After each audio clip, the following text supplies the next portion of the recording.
So hello friends, welcome to my new video. So today in this video, I will discuss with you all about a very important topic that you all should have an idea, basic idea about it. Yes, it's very much true that all of us are doing very much good job in our eye care practices, but it's just a discussion with you all. So if you have any question regarding it, then you can ask to me also in the comment section, then I will definitely give you the answer of it. So today I'm going to talk with you about comprehensive eye examination. Suppose a patient comes to your clinic for a routine checkup. Then, as an optometrist, what are those things that you need to do and perform, and how to do that? That we are going to discuss today. Okay, so let's start. First of all, when the patient comes to your clinic and asks the patient about the reason of visiting to the clinic, when after the registration patient come inside the clinic and he is sitting in front of you, then history taking plays a very vital role because it is said that 50% of the diagnosis actually done by doing a proper history. So this is why a proper history should be taken from the patient, that what is the reason the patient comes to your clinic, right? So I already made one video on history taking and how to take history properly, like what are chief complaint, what is present illness history, and what is surgical history, why it is important. So the basic thing that I want to tell you here, like chief complaint, that what is the main purpose of visiting to the clinic. Then the patient will say, I came for a routine checkup. I don't have any issue. So it can be one thing that you can write that patient came for routine eye examination. Other than the patient also can tell you that I'm having quite redness in my eye, burning sensation, itchiness, pricking sensation, all these things. So all these things, the patient first thing or first complaint that patient gives to you, that is the patient chief complaint. Okay. After that, you need to elaborate the chief complaint properly in the history taking part. That from how many days it started and what is the current condition right now. Patient used any eye drop for that also or not? Is there any previous ophthalmic consultation? If it yes, then what are the eye drop that given to the patient?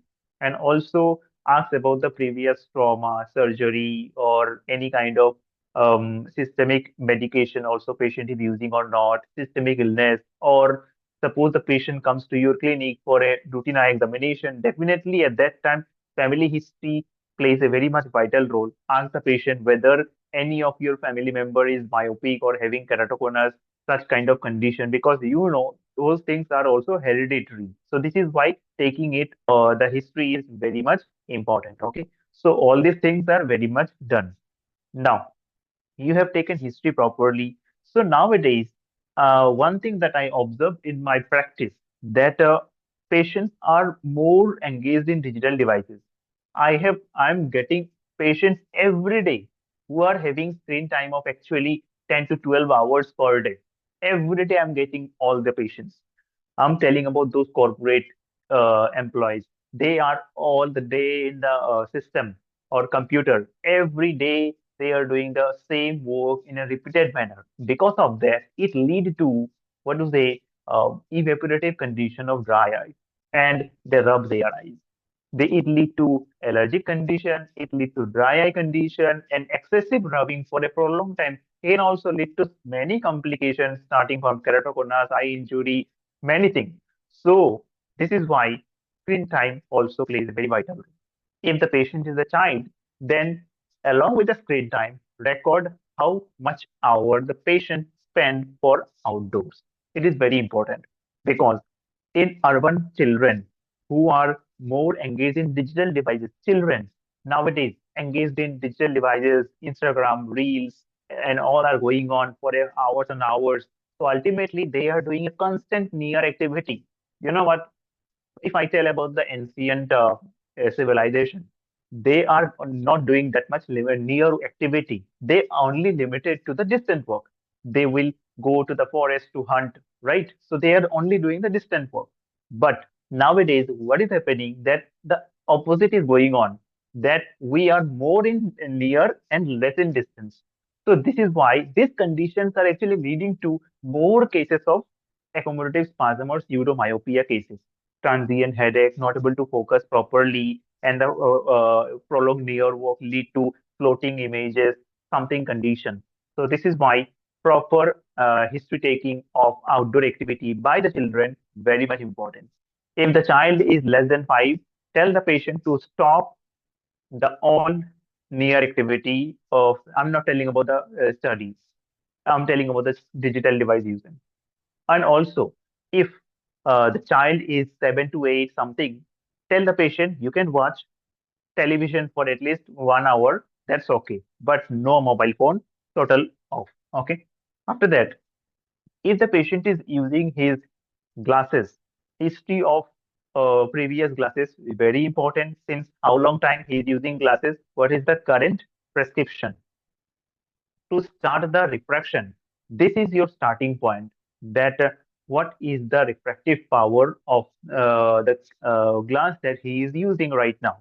After that, you will do the uh, objective refraction of the patient. Objective, it can be retinoscopy or it can be an autorefractometry, right? But nowadays, autorefractometer give you a better advantage of giving you the refractive status alongside it can give you the keratometry value. That is quite very much important in detecting whether the patient is having astigmatism or not. And even if it is astigmatism, then whether it is corneal astigmatism or lenticular astigmatism, all these things can given by the autorefractometer. I'm not telling you to totally dependent on autorefractometer. Definitely, it's not right thing. But yes, it is actually very much beneficial in taking saving time also. But when what I personally do that if I tell you, then even after my staff actually do the autorefractometer and send the patient to me, then also I love to do the retinoscopy to all the patient for my personal satisfaction also, and to get a double what to say surety that yes, this is the exact power that I actually want to give to the patient something. So this is why I personally prefer doing retinoscopy to all the patient, and I'm very much a big fan of doing retinoscopy.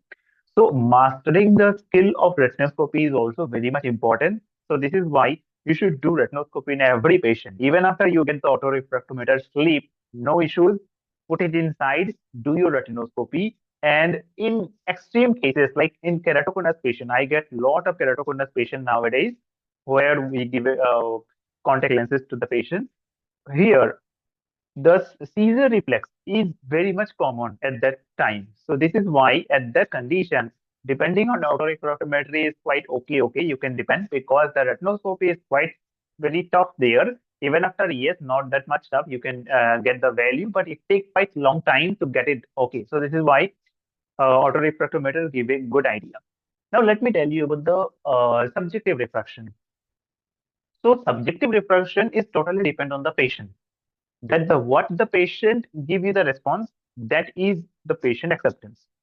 Suppose autorefractometer is giving you the value of near about -2 or -2.5. You will not directly give this thing to the patient.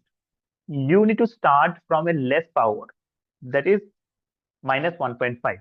Start it and ask the patient which line is visible or not. Using of chart is also very much important. Which chart you are using? Are you using a Snellen chart or log bar chart?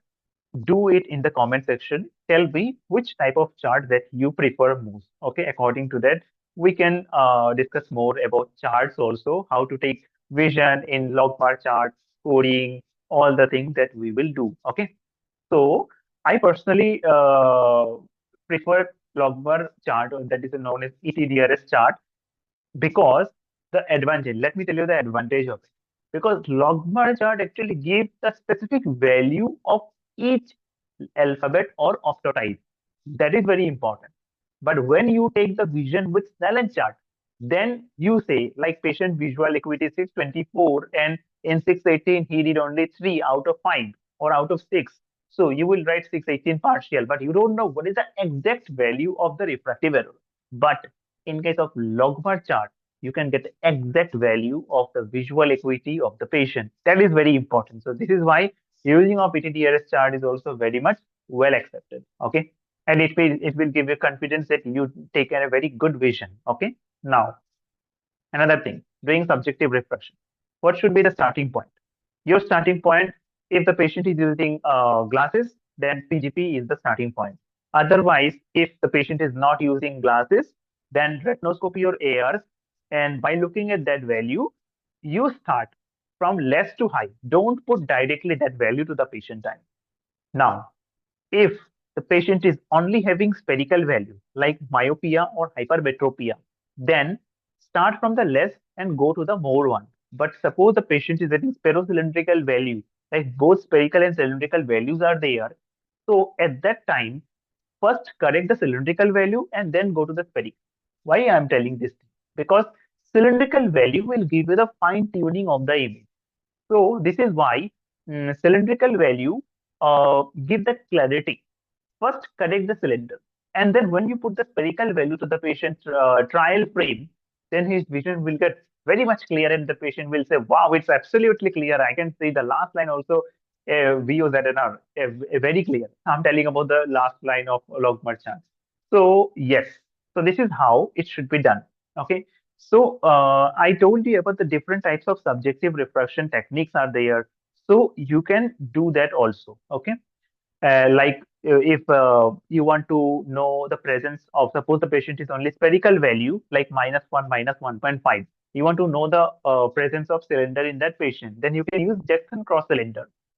Put the Jackson cross cylinder in front of the patient eye and first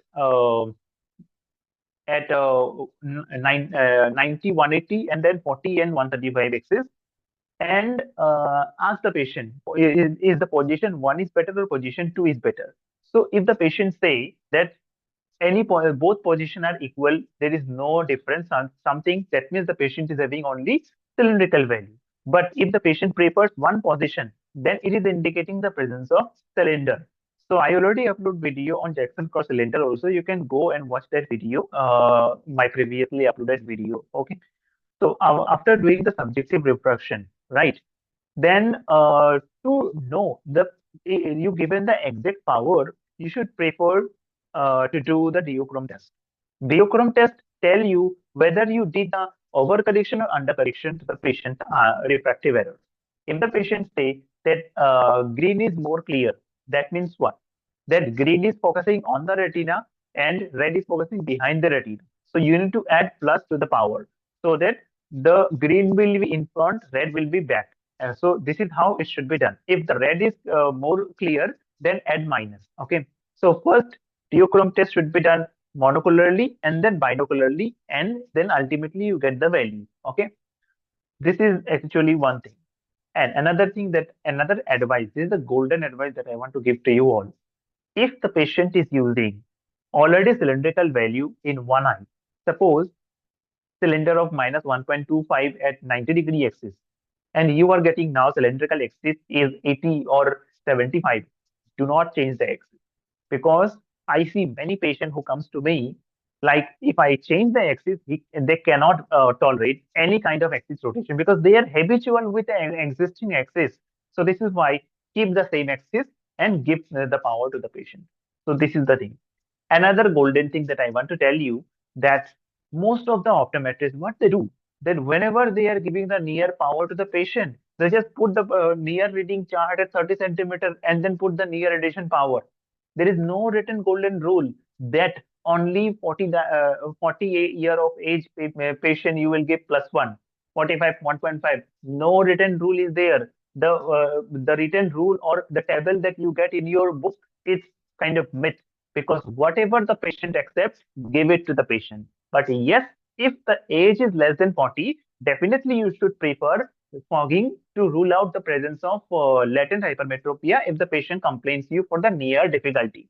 But if the patient is age is 42 and he is accepting 1.5, better with that, give it to the patient. There is no issue with that. You should not be worried that how I can give this power. I have to stuck in this thing. Ultimately, the patient need to wear it. Okay. So this is why it is very important. Ask the patient at what distance he is comfortable, or he do his near activity, and give the correction at that power on.